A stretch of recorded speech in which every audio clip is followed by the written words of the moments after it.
Hey, welcome back. Today's topic, bones, but not just any old bones. Today I'm going to show you what 100% edible bones look like, what their bone and calcium percentages are, so you can balance your pet's meals and debunk some of the common fears around them. So, bones up, let's go.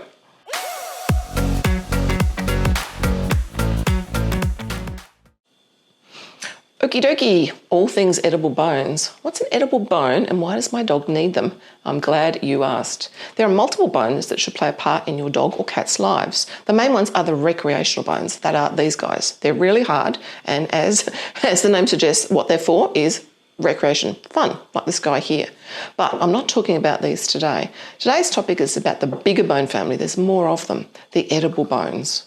These are, as the name logically suggests, 100% edible. Your dog or cat can and will eat the entire thing without fear of splintering or tooth damage.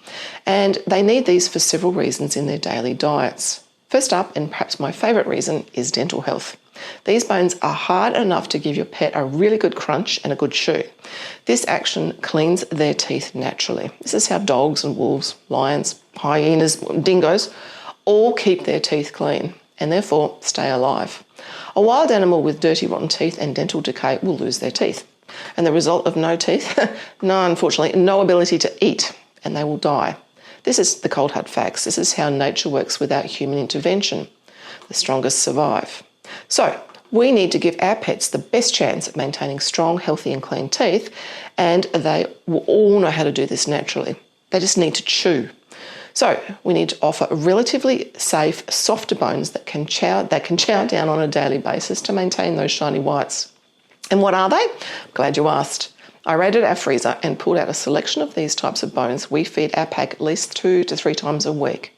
And this selection of bones we can find easily here in Australia. Most are from supermarkets or international supermarkets like Asian butchers, for example.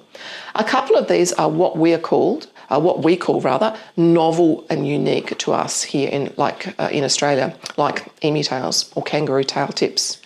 But the rest are common worldwide, so keep watching if you're in the States or the UK. Oh yeah, oops, and heads up, there's a raw duck head coming up, so I'll give you fair warning if that sort of stuff grosses you out. Now, as with everything we feed in a raw species appropriate diet, we need to focus on variety. Mix things up, offer different bones on rotation. Different bones obviously come in different shapes, offering a different chew experience and ensuring our pets use different parts of their mouths and different teeth to chew. A great way to make sure that all of their teeth get a really good workout and, in part, a really good clean. Hey guys, don't forget to please like and subscribe, and if you want any topics to be covered by us, pop them down below in the comment section and we will do a video on them just for you. Look, personally, I understand the need to know this stuff, but in all honesty, I don't have the time or the maths to work this out very often. I just make sure that all of our dogs are fed on rotation, a very wide variety. The most important thing here is to remember that variety over time equals a complete and balanced diet. You'll never get a balanced meal ever in a single bowl. So take it from me, don't sweat the numbers too much. Just make sure they get a wide range of bones and foods. For those that want more of the maths data, it's all been written below so you can see the formula, but in all honesty, it's not rocket science. Okay, so I literally dug these out of our freezer. This is a selection of edible bones that we feed our dogs regularly. So we start off with chicken feet over here. Now, chicken feet are really readily available in most Asian grocers. They've got about 60% bone matter in them, which equals about 3.3% calcium content. So that's quite nice. They're really cheap too. So next up, we've got the duck feet. Very similar to chicken feet. They have about 60% bone content as well, just a different novel type of protein. Then we've got the chicken necks over here. Now these are everywhere, everyone can get chicken necks. These are a really good starter bone. What I like to do with anyone who's starting out is to teach them how to teach their babies or their dogs and their cats how to chew. Basically, you just grab a bit of paper towel, which I'm not going to do right now, but grab a bit of paper towel on the end of it and allow your animal to chew on the end of it. Take it away, let them have a little snack, lots of praise, another chew, lots of praise, another chew until it's gone. That way they get the idea that it's something you have to chew, not inhale. French bulldogs, I don't know why Frenchies do this, but Frenchies are notorious for inhaling their bones. So please, if you own a Frenchie, start like this, start really slow and steady, and you won't have any problems. Okay, now moving on to the next one, which is this guy here. This is a turkey neck. Now, these contain 42% calcium, so 42% bone rather, and about 2.3% calcium content per gram. So these guys are really good. They're not as cheap as chicken necks, but if you've got a big dog like a lab or a Rottweiler or something like that, this is an alternative to these guys. Dachshunds, fabulous. Cats, fabulous. Okay, now moving on to the chicken wing tips. Now, once again, these are cheap as chips, or cheap as chicken tips, I suppose you could say, because they're a byproduct of the human meat industry. Now, you can see these guys here have got feathers left on them. That is actually fantastic because all these feathers are insoluble fibre. They will actually help your dog's gut microbiome flourish. So, fun fact, you get free feathers with cheap wing tips. Once again, cats, perfect size for cats and perfect size for smaller dogs. These guys can go on the top of pretty much every meal if you like. Okay, now warning, this is the duck head, so look away if you get a bit squeezy. Personally, it doesn't bother me. You can tell it doesn't bother me, but anyway, there we go. So here's an entire duck head, okay? Now, we've got a bit of a joke in our family. If I say the word a quack, my guys lose their minds. They just go crazy because they know that they're going to get a duck head. Now, fun fact about this is you're actually getting not only the beautiful bone content, the cartilage and some meat, you're getting 2 secreting organs. So you're getting the brain, which is a secreting organ, and you're also getting the eyeballs, which are also secreting. So this counts as part of your offal content for your daily intake. Really lovely novel protein here. Not that hard. Well, no, actually that's not true. They are quite difficult to source, but once you find a good supplier, they're cheap. They give them away basically because they're a byproduct of the human meat industry. Right, now we move on to something a little bit more fun in Australia. We have an emu tail. Now, I don't know about you, but when I purchased these, I bought them online and I was expecting them to be enormous, like this size here, because emus are big birds and they've got really big tails. Turns out they're all fluff and no substance. This is the entire tail, would you believe? Now, the fun thing about these, well, not so much fun, but interesting thing about these, once it's a novel protein, it's got a lovely bone running all the way through at the vertebrae. I was unable to source any data about the calcium or bone content of these, but I'm kind of guessing they're similar to this. I'm kind of guessing. I don't know. If you know any different, please pop a comment below because I'd love to learn and we can share the information with other people. Emu meat and emu byproducts are incredibly high in gorgeous fatty acids. So that's a lovely novel protein that you can add to your dog's diet for skin and coat health predominantly. Fabulous. Now, the next one here, only in Australia, kangaroo tails. Okay, now these are ethically sourced. I just want to put that right there and then. These are sourced for the human consumption, the kangaroos are rather, and this is a byproduct. Otherwise, this would be wasted, okay? So these kangaroos have been culled humanely, the ones that I purchased anyway, most definitely, because I do my research. But these guys, once again, have got that lovely vertebrae running through them, and they're very lean, and they're a really nice size. They come chopped up like this. This is a whole tail. So, you know, you get quite good value for money. I think this cost me about $4. So that's probably an entire week's worth of bone matter right there. All right, and the next big one over here for those with larger dogs, this is a duck frame.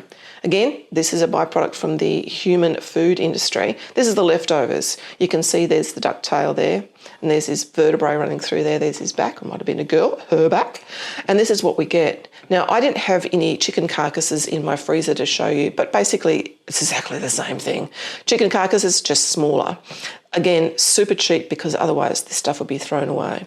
So the bone content of this is about 75%, and there's cartilage and wonderful connective tissue in here too.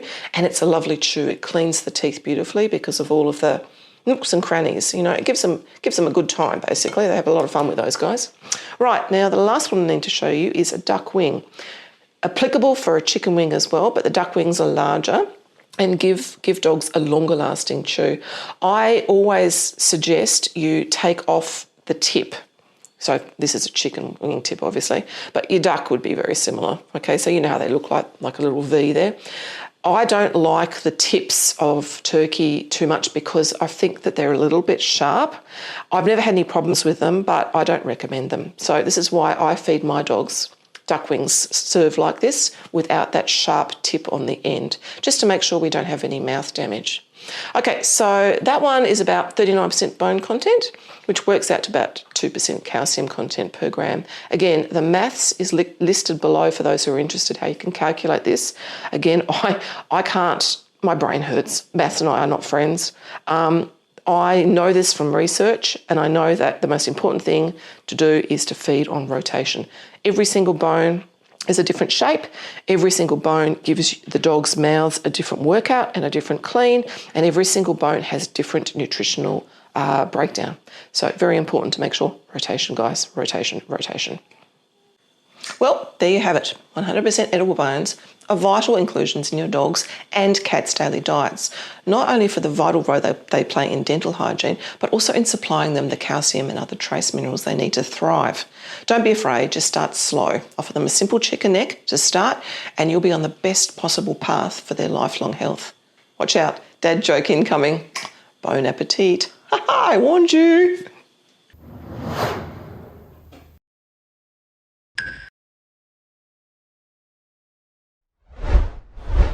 Hey, welcome back. I'm Audra from Chica+Co, and today I'm going to introduce you to all the fun bones for your dogs to chow down on. Explain why some are better than others. So yeah, today's video will help you identify just the safe fun ones. And spoiler alert, this isn't one of them.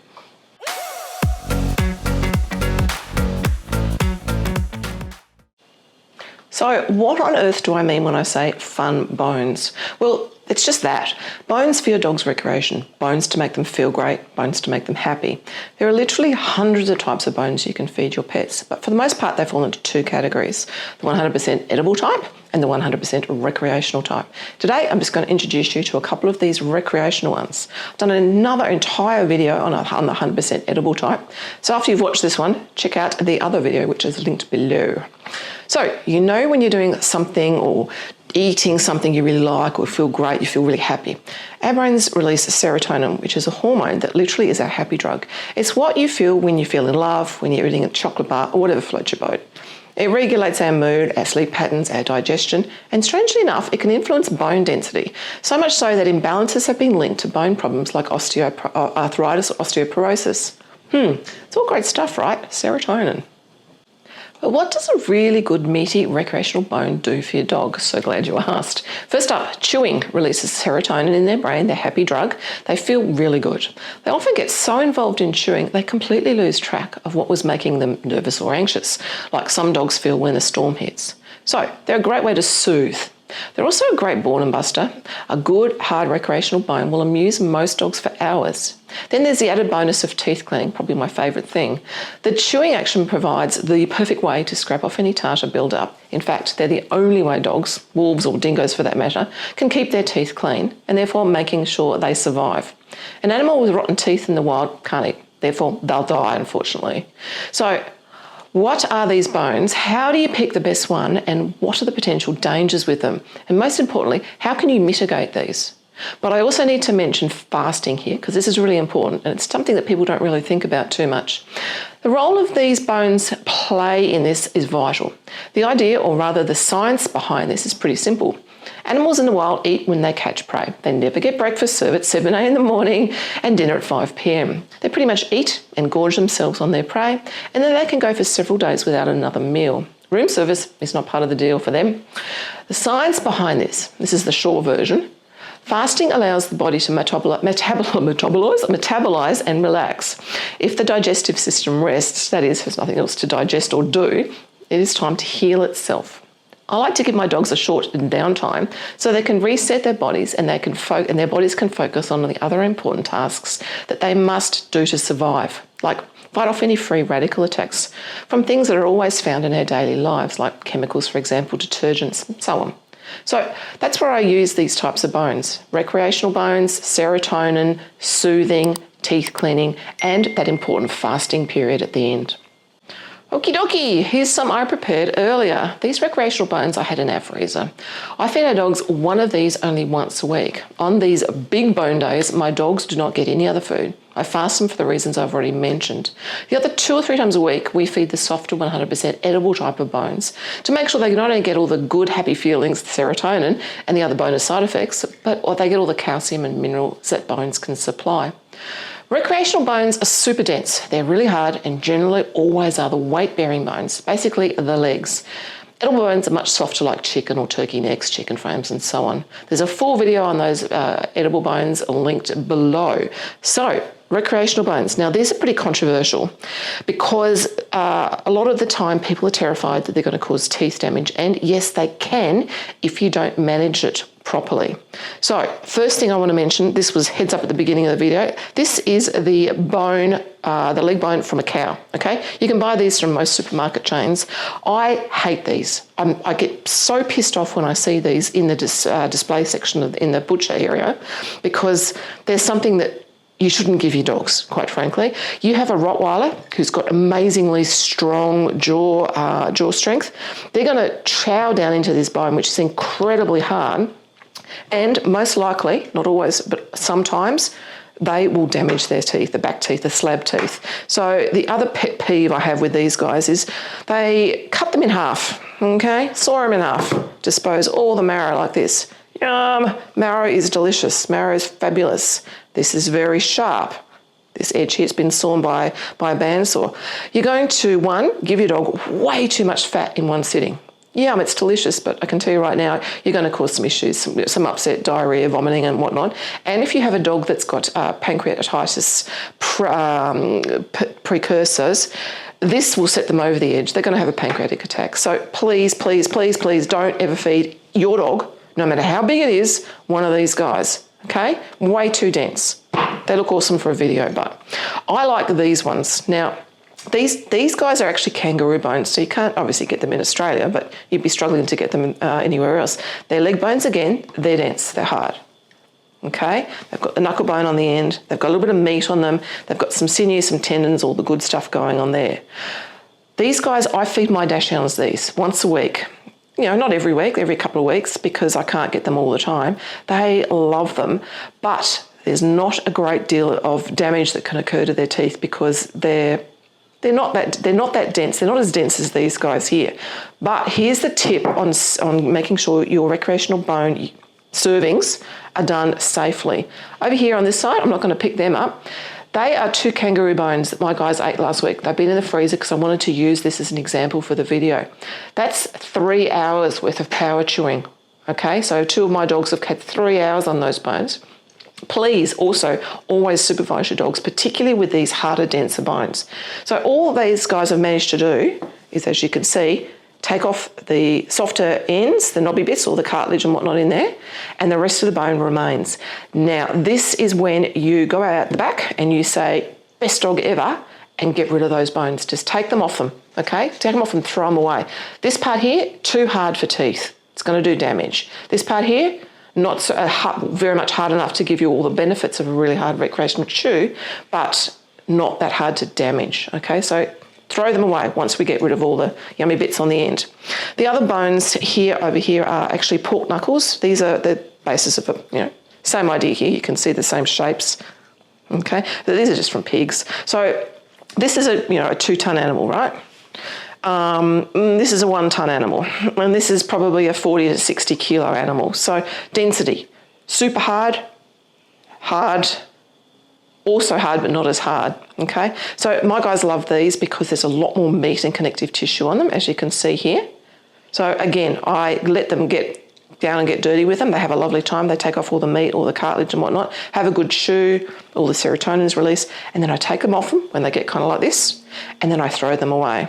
As you can see, there's some marrow in the end that's exposed. They can get down to about that far. That's a really good amount of marrow bone. So be safe, guys. Supervise. Make sure that the bones that you're feeding you're taking them off them at an appropriate time. I think that's pretty much all I need to say about these guys. Again, avoid at all costs.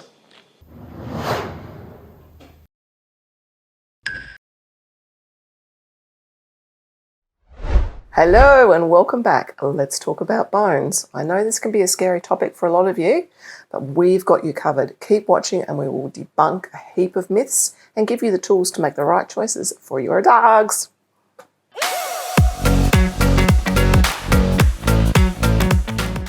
This is where it's really important to understand the different types of bones so you can make informed choices for your dogs. There are 3 main reasons you should feed your dogs bones. First and foremost, calcium. Bones build bones. Calciums and minerals are vital for your dog's skeletal health. Secondly, and I possibly think this is my favourite benefit of bones, is teeth cleaning. Dogs instinctively know how to chew. They chew bones to clean their teeth, basically. In the wild, for millennia, dogs have done this to ensure that their teeth are in really good condition and ensure their survival. Thirdly, the fun one, edible bones and recreational bones are just fun to chow down on. So, how do you pick the right bones for your dogs? There are 2 types of bones in your dog's lives. 1, the fully edible bone, and 2, the recreational bone. Both are pretty self-explanatory, I think. So, fully edible bones mean just that. They can eat the entire bone. So if we move from basically the fully edible range through the recreational range through here, frames, these are chicken frames here, are fabulous. These frames are as cheap as anything, they're lovely, there's a bit of meat on them, fully edible, the bones are very soft. Obviously they're raw, everything is raw. Do not ever feed your dog cooked bones. So frames are lovely. There's some chicken wing tips through here. These are really nice little snacks in my house. There's a little bone running through that's nice and soft, gives your teeth a little bit of a clean as well. We've got some chicken necks through here. These are wonderful little snacks. If you've got a smaller dog, 1 chicken neck is fabulous. If you've got larger dogs, multiple chicken necks is a really good option to get some bone matter into their bowls without too much fuss. If you have a dog that is a swallower, like swallows or gulps things whole, don't panic, okay? The best way you can do is teach them how to actually enjoy their bones. So what I like to do, sorry French Bulldog owners here, I'm really sorry about this because I know you're all saying, but I've got a Frenchie and he swallows everything whole. I don't understand why Frenchies have so much problem swallowing things whole, but on saying that, give this a go anyway, you might have success, okay? So what I like to do is hold on to the end, they're like little handles, okay? Hold on to the end of the bone. If you are grossed out by raw meat, don't panic, grab a bit of kitchen towel, some paper towel or whatever, hold on to the end and let your dog have a good chew, like a good gnaw at it. Take them away and go, praise, praise, praise, best doggy ever, it's delicious, yum, yum, yum, give it back, let them have another chew. This way, they're understanding that these things are chewable. You don't have to swallow the whole thing whole.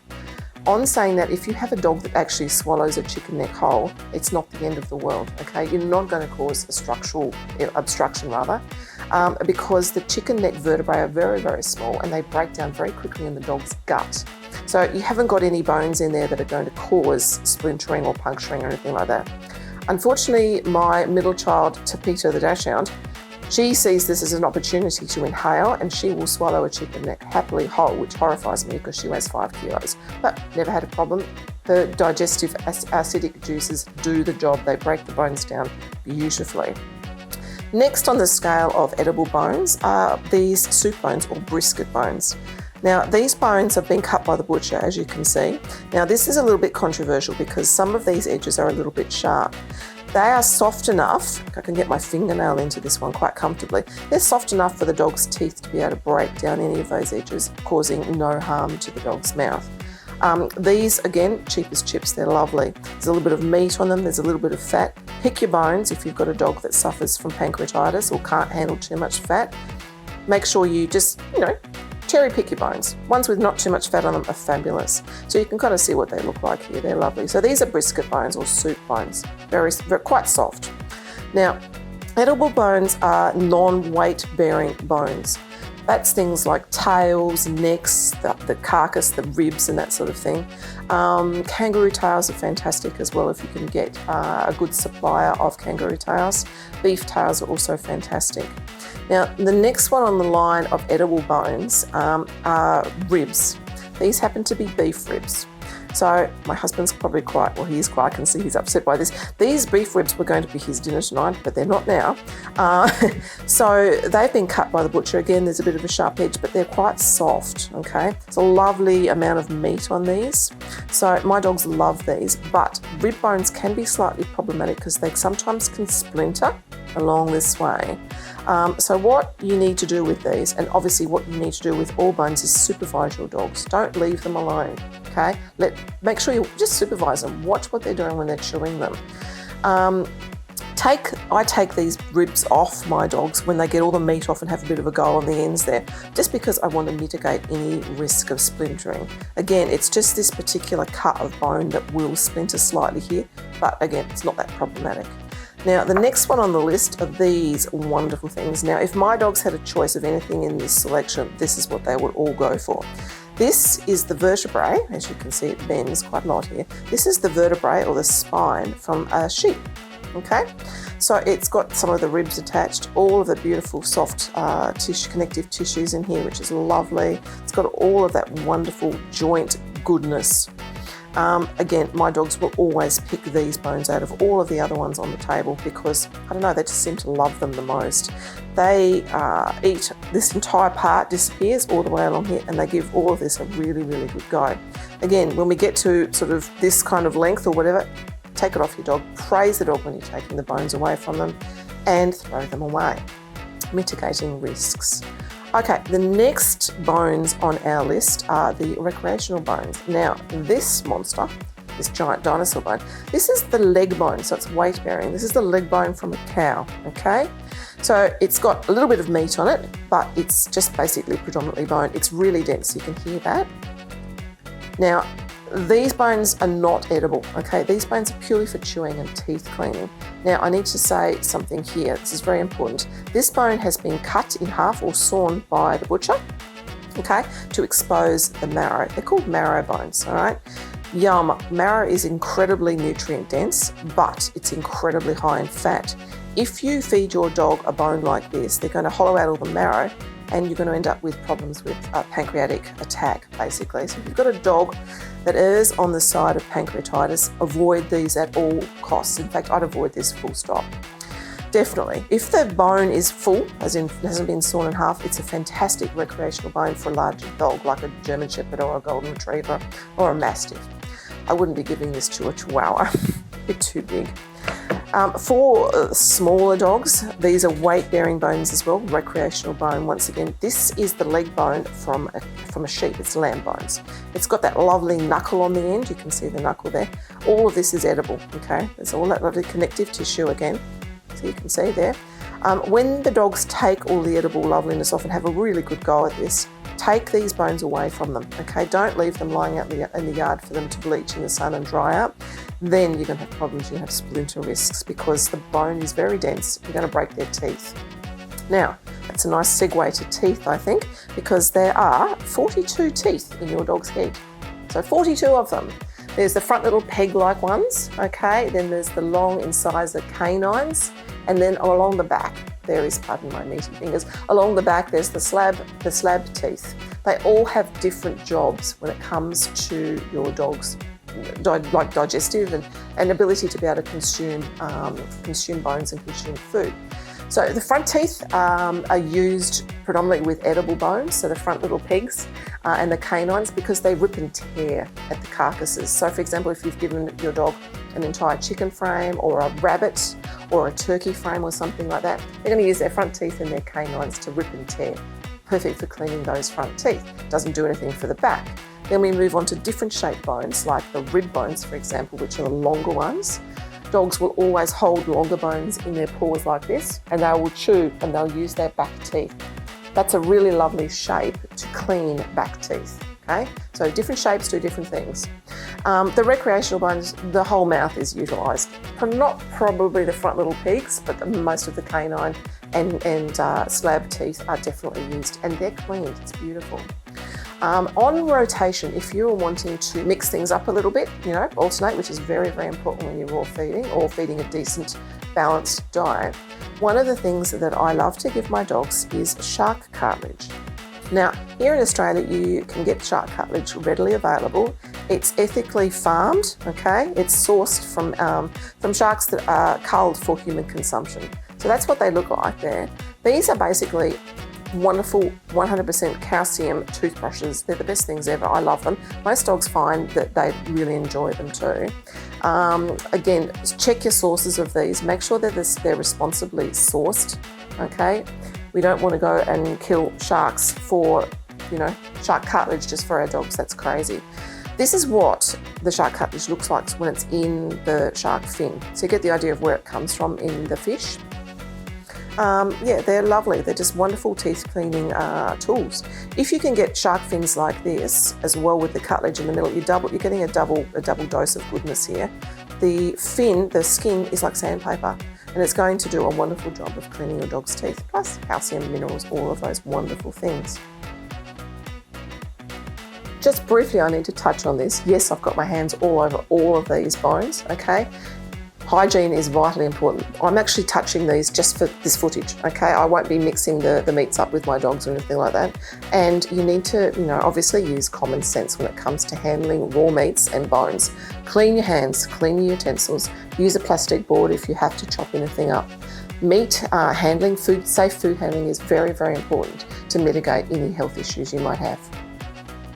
Okay, so if you're grossed out by raw meaty bones, or if you have a really problematic swallower, sorry Frenchies, I'm picking on you hardcore today, we do have this wonderful product called Healthy Bones Meal Supplement. This will ensure your animals get all the calcium they need. There's a link below for more information, and a link to another video that we've done about this wonderful product.